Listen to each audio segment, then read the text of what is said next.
of 1 Corinthians. And I like how you call it the Passover epistle or something like that. I think Passover epistle has the alliteration that you need.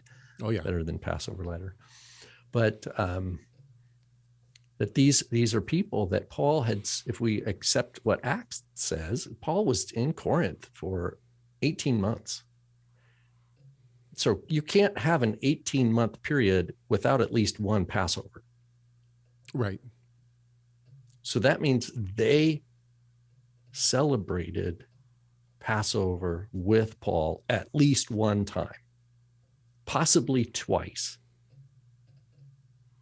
And he's writing this letter to them, right? So back to your point of what is it absolutely reasonable and plausible for us to posit as pertaining to knowledge of the recipients of the letter? And I think you're spot on to say that they are thinking in terms of Passover because Paul is, because they've learned it, right? They've learned to think about the redemption story in the Torah and to see themselves as grafted in by faith through new life in the resurrected Messiah. And they've learned about, which he gets to not in chapter 5, but in chapter 11, and maybe we'll get there today. Oh, we will. To enter into that moment before Yeshua's crucifixion, because Paul also is teaching them that in Messiah's love for you, he died for you, and your new life with him is part of that transformation is that you are crucified with him. You go to the cross with him because he takes your sin to the cross and you die. The condemnation of the Torah against you because of your sin has been met. It has been paid, not by your physical death, but by Messiah's death for you. Me as an individual, one death wouldn't be enough to satisfy my transgression against God's holiness. Right. Oh.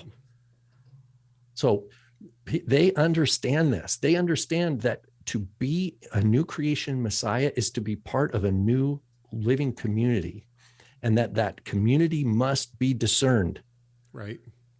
Heresy is not, he says there must be heresies that arise. Why? Because people need to grow in discernment of who's a true believer and who's not.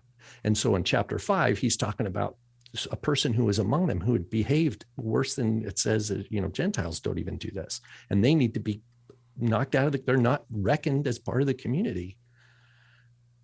And he's vigilant for new believers to be able to have fellowship where they trust one another, they're sharing the truth, and that is something that's precious and important and new.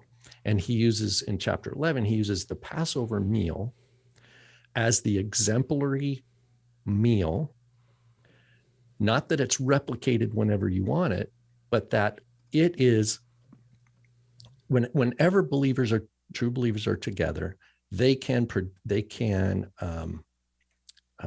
the Lord's death until he comes. But it's an anticipatory rehearsal of Passover with Yeshua in the kingdom. It's an anticipatory Passover. So even if a church does close, I think if a church does communion, it should be closed communion.